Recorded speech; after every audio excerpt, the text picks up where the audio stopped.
मुक्ति क्या है और मुक्ति का सबसे सरल मार्ग कौन सा है? आइए सबसे पहले जानते हैं मुक्ति क्या है। मुक्ति या मोक्ष दोनों एक ही चीज़ हैं। कामनाओं, इच्छाओं, वासनाओं से पूर्ण रूप से मुक्त होना ही मुक्ति है।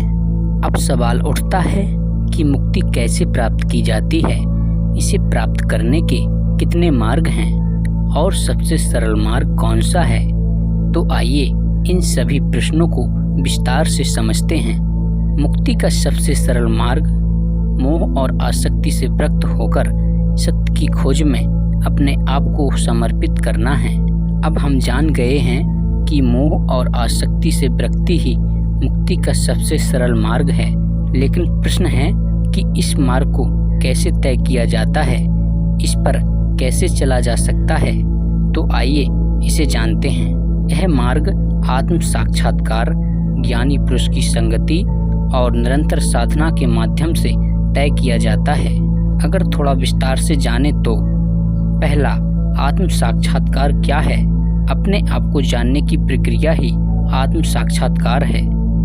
दूसरा, ज्ञानी पुरुष की संगति, एक ऐसे व्यक्ति की तलाश जो ज्ञान और मार्गदर्शन दोनों प्रदान कर सके। तीसरा, निरंतर साधना, योग, ध्यान और अन्य साधनाओं के माध्यम से मन को शांत और नियंत्रित करना। चौथा, मोह और आसक्ति से विरक्ति। मोह और आसक्ति से विरक्ति का मतलब है सांसारिक इच्छाओं, कामनाओं और बंधनों से मुक्त होना। अगर हम इन सभी बातों को अपने हृदय की गहराई में उतार लें और इन सभी बातों का पूरे मन से पालन करें तो हम निश्चित ही मुक्ति प्राप्त कर सकते हैं। अगर आपको ये मार्ग कठिन लगे तो मुक्ति के और भी मार्ग हैं, जिनमें से पहला है कर्मयोग। अब कर्मयोग क्या है? बिना किसी सांसारिक फल की इच्छा के कर्म करना ही कर्मयोग है। दूसरा, सांख्य योग, ज्ञान के माध्यम से आत्मा और परमात्मा के बीच के संबंध को समझना ही सांख्य योग है। तीसरा, ज्ञान योग, सत्य की खोज और ज्ञान के माध्यम से मुक्ति प्राप्त करना ही ज्ञान योग है। चौथा मार्ग है भक्ति योग, भगवान में अटूट विश्वास और समर्पण के माध्यम से मुक्ति प्राप्त करना ही भक्ति योग है।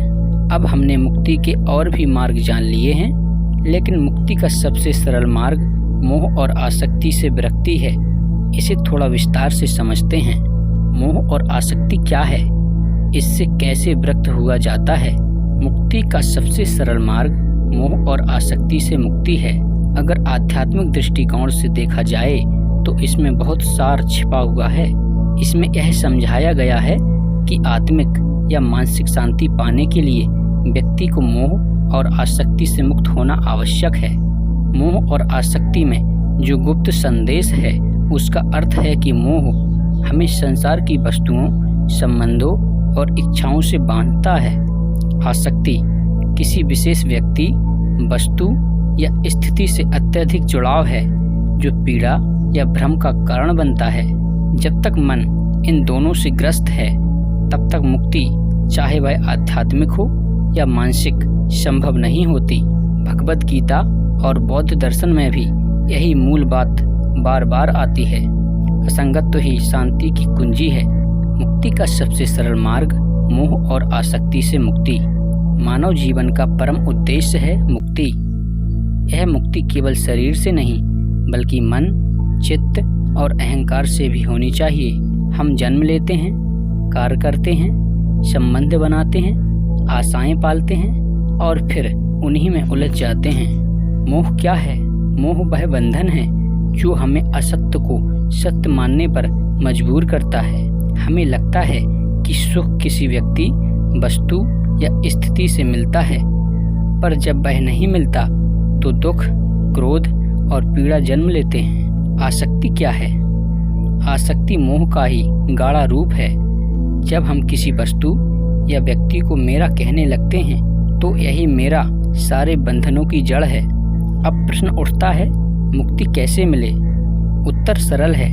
जैसे ही हम जान लेते हैं कि कोई भी वस्तु स्थायी नहीं है, वैसे ही हमारे अंदर एक सहज वैराग्य उत्पन्न होता है। वैराग्य त्याग नहीं, समझ है। त्याग तब होता है जब मन में मजबूरी हो, और वैराग्य तब होता है जब मन में पूर्ण ज्ञान हो। भगवत गीता में श्री कृष्ण कहते हैं, अनासक्तो भव, आसक्ति रहित होकर कर्म करो, प्रेम करो, परंतु बंध मत जाओ। प्रेम में बंधन नहीं, स्वतंत्रता होनी चाहिए। बुद्ध कहते हैं, उपेक्षा से शांति मिलती है, ना कि आकर्षण या घृणा से।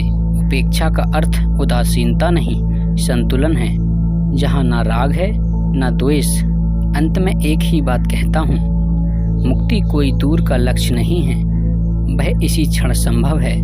जब हम मोह और आसक्ति के बंधनों को खोल देते हैं तो मन हल्का हो जाता है और आत्मा अपने मूल स्वरूप शांति, आनंद और प्रकाश को अनुभव करती है। यही मुक्ति है, मोक्ष है, और यही परम पद की प्राप्ति है।